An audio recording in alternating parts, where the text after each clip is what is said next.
Assalamualaikum warahmatullahi wabarakatuh.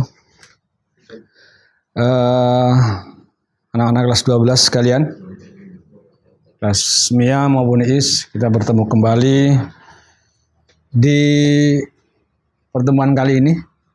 Kalau waktu kelas 11 kemarin kita bertatap muka, langsung bertemu guru dengan siswa. Karena memang kondisi seperti ini, kita harus menyampaikan materi melalui media online atau menggunakan jasa internet.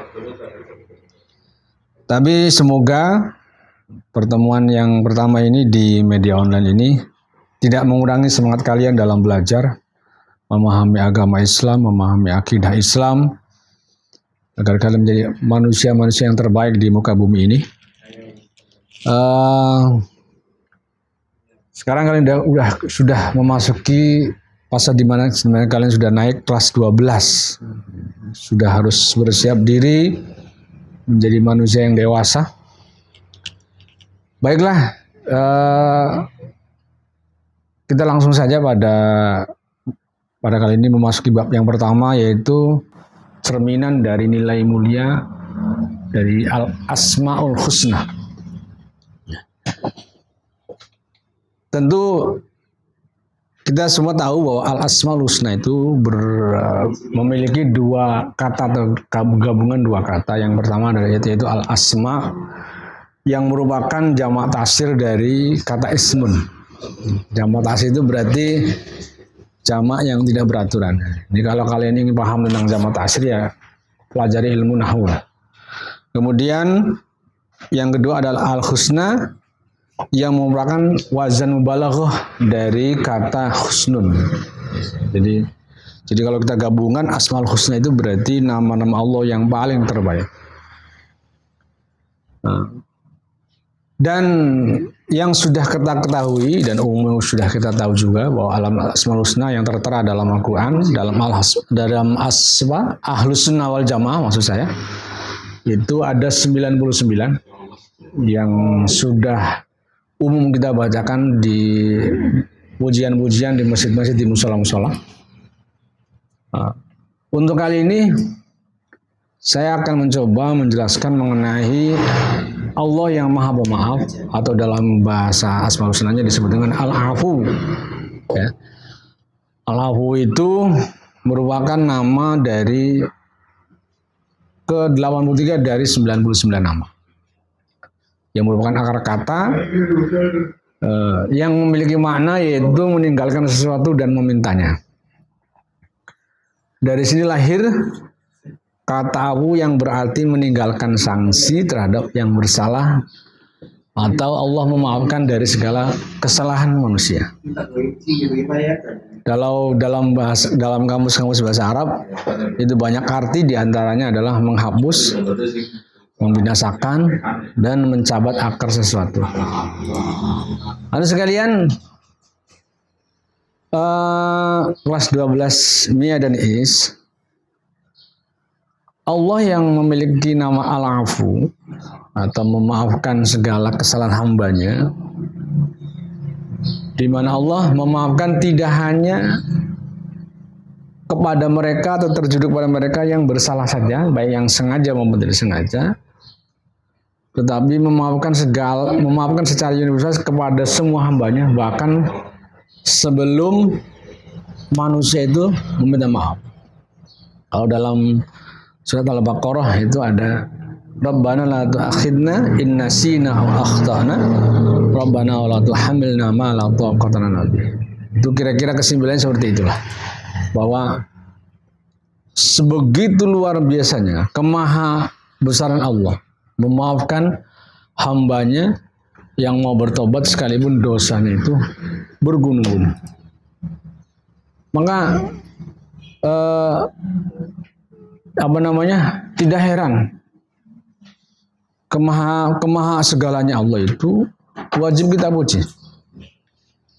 Innal ladzina tawallaw minkum yaumal taqal jam'ani innama stazaluhum syaitanu bi adima kasabu walaqad afallahu anhum innallaha ghafurur rahim.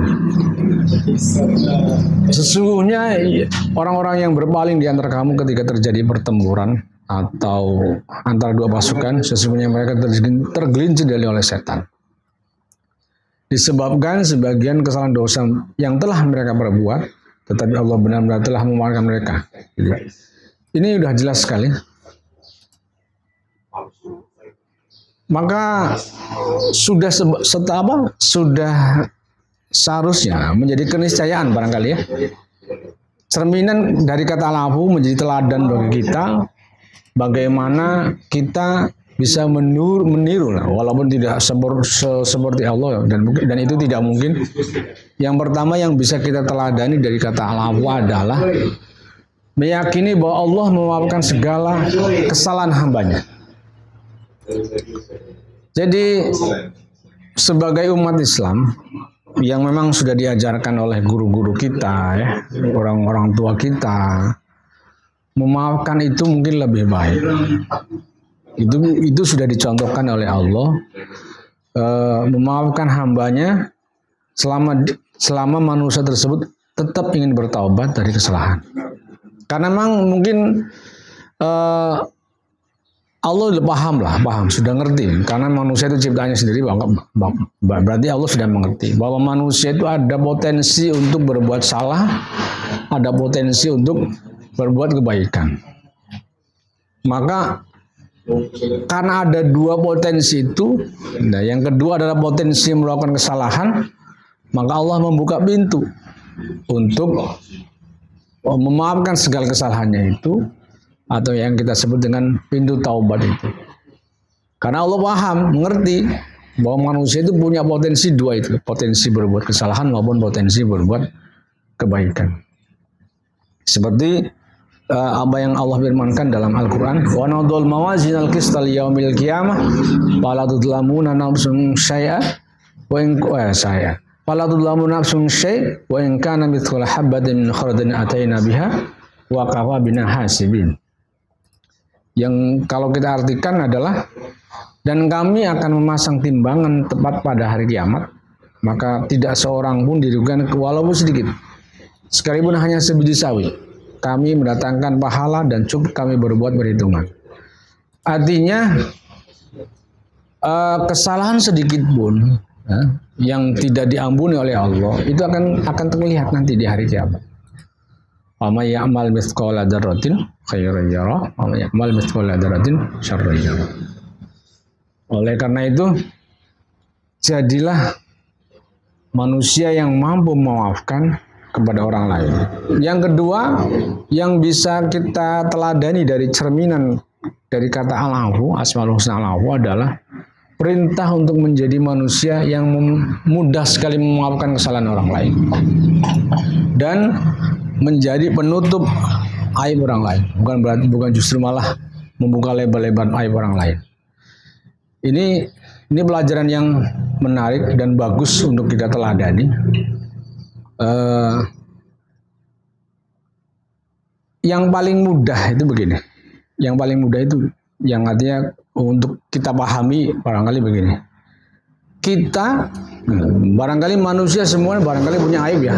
Walaupun nanti aib itu yang tahu hanya Allah dan manusia itu sendiri.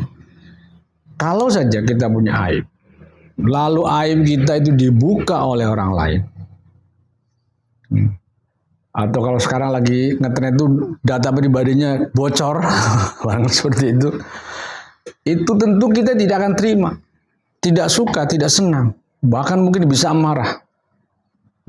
Itu kalau terjadi kepada diri kita.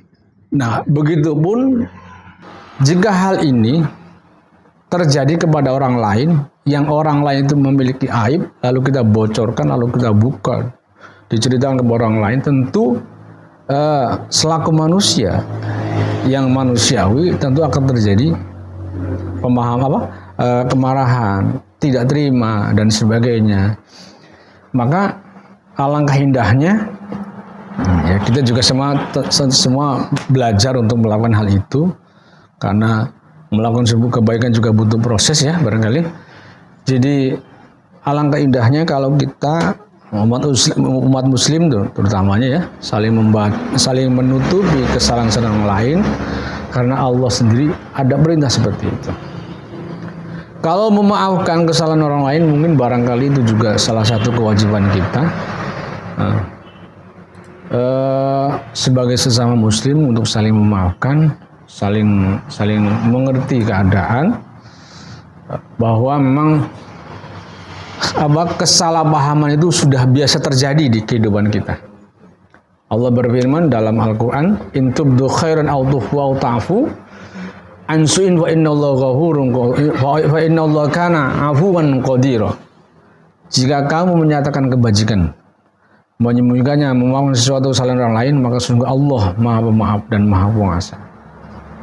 Kemudian Rasulullah bersabda, "Man satara musliman satarallahu yaumal qiyamah." Barang siapa menutup aib seseorang muslim, maka Allah akan menutup juga aib kamu nanti di hari akhirat. Amin ya rabbal alamin. Lalu sekalian, itu sekilas mengenai sifat al-afu atau nama al-asmaul husna dari kata al-afu yang mungkin mencoba kita pahami dan mudah-mudahan bisa kita laksanakan. Yang kedua, satu lagi, teladan dari sifat ar-razzaq. Ini saya sengaja membuat langsung dua asmaul husna. Yang pertama adalah sifat ar-razzaq. Ar-razzaq itu meyakini bahwa Allah Subhanahu wa taala menjamin rezeki semua makhluknya. Bukan hanya manusia ya, bukan hanya manusia, tetapi makhluk. Makhluk itu apa? Kalau kita singkat saja, makhluk adalah ma siwallahu makhlukun. Segala sesuatu yang selain Allah itu berarti makhluk. Walaupun nanti di situ ada kata-kata mustasnayat lah. Menjamin rezeki setiap makhluknya serta berusaha mendapatkan rezeki. Sebagai makhluk Allah, kita harus meyakini bahwa Dia telah menjamin rezeki makhluknya. Tidak ada makhluk Allah yang dibiarkan terlunta-lunta kecuali karena perbuatannya sendiri. Ya. Selama kita ingin mencari ya, hewan kecil saja dikasih rezeki sama Allah. Masa kita sudah dikasih kemungkinan untuk mendapatkan rezeki, kemudian dikasih akal untuk berpikir mencari rezeki, masa tidak bisa mencari rezeki? Itu sesuatu yang kalau kata saya aneh lah. Wa ma min dabatin fil ardi illa 'ala Allahi rizquha wa ya'lamu mustaqarraha wa mustawda'aha kullun fi kitabim mubin. Dan tidak satu pun makhluk bernyawa dalam arti bernyawa yang hidup di bumi melainkan semuanya dijamin oleh Allah Subhanahu wa taala rezekinya. Dia mengetahui tempat kediamannya dan tempat penyimpanannya, semua tertulis dalam kitab yang nyata atau yang dalam bahasa lain Lauh Mahfuz lah ya. Kemudian ayat lain berkata, "Walladzi ja'ala lakumul arda dzalulan famshu fi manakibiha wa kulu min rizqihi wa ilaihi nusyur." Dialah yang menjadikan bumi untuk kamu yang mudah jelajahi, maka jelajahi segala penjuru dan makanlah sebagian dari rezeki, dan hanya kepadanya lah kamu kembali setelah dibangkitkan. Bumi itu diberikan untuk manusia. Di bumi bertumbuh berbagai macam tumbuhan, buah-buahan, pohon-pohonan yang bisa kita ambil rezekinya, kita manfaatkan untuk kepentingan kita. Jadi pada intinya itu yang bisa kita ambil dari kata bumi sebagai ladang kita untuk mendapatkan rezeki. Yang kedua, yang bisa kita teladani dari cerminan kata ar-razzaq, yaitu saling berbagi rezeki kepada makhluk lain loh ya, tidak hanya manusia. Jangan kamu kira kita memberi makan kepada hewan itu kemudian kita tidak mendapatkan pahala. Tidak, salah itu. Yang betul berbagi rezeki kepada makhluk lain. Ada makhluk berarti umum, manusia, hewan, tumbuh-tumbuhan, alam ini kita jaga, ya insya Allah kita akan mendapatkan rezeki dari itu. Nahnu narzuqukum wa iyyahum, dan kamilah yang memberi rezeki kepadamu dari dan kepada mereka. Yang pada intinya memang andai kata kita tidak berbagi rezeki pun, makhluk itu akan tetap diberi rezeki dari Allah Subhanahu wa taala. Jadi kalau yang wajib udah jelas, nah itu namanya zakat ya. Kemudian ada sedekah. Kalau kita kira-kira nggak punya uang ya sedekah tenaga bisa. Kalau nggak punya tenaga ya minimal wajah ini selalu tersenyum kepada orang lain lah. Jangan menjadi orang yang memiliki wajah yang membuat orang lain bingung. Ini sebenarnya marah atau menjengkelkan atau ngeledek nih. Kemudian yang paling penting dalam membagi rezeki adalah kita tidak diperkenankan membagi rezeki disertai dengan perkataan yang menyakitkan orang yang mendapat rezeki tersebut. Perbuatan dan perkataan yang menyakiti hati akan melemahkan silaturahmi. Jadi orang itu kalau mau minta sodako jadi bingung nantinya. Jadi ngasih tapi ngomongnya pahit. Ini dalam Al-Quran disebutkan bahwa qaulun ma'rufun wa maghfiratun khairum min shadaqatin yatba'u adza wallahu ghaniyyun halim. Perkataan yang baik ya, dan permintaan maaf itu lebih baik dari sedekah yang diiringi dengan tindakan yang menyakiti. Kira-kira memang kita tidak memiliki uang untuk bersedekah, yang ngomongnya yang baik lah. Atau kalaupun kita punya uang, ngomong juga yang baik juga.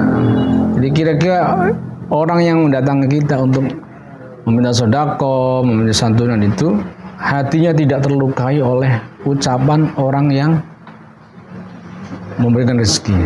Ingatlah, rezeki sebesar apapun yang kalian miliki, itu tetap semuanya adalah karunia dari Allah Subhanahu wa taala.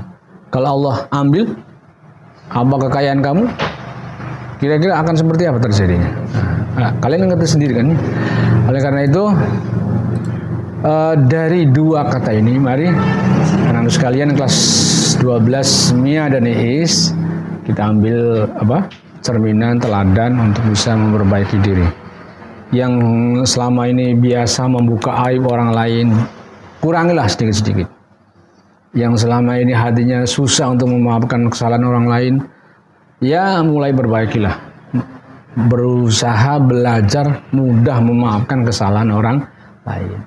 Itu saja. Dan yang terakhir, saya minta kelas 12 Iis maupun Mia, kalian tulis kesimpulan apa yang sudah sampaikan tadi di dalam selembar kertas. Kesimpulannya harus berbeda, jangan sama satu siswa dengan siswa yang lain. Tulis nama kelas, kumpulkan di koordinator kelas masing-masing, dan nanti akan saya ambil di pertemuan yang akan datang.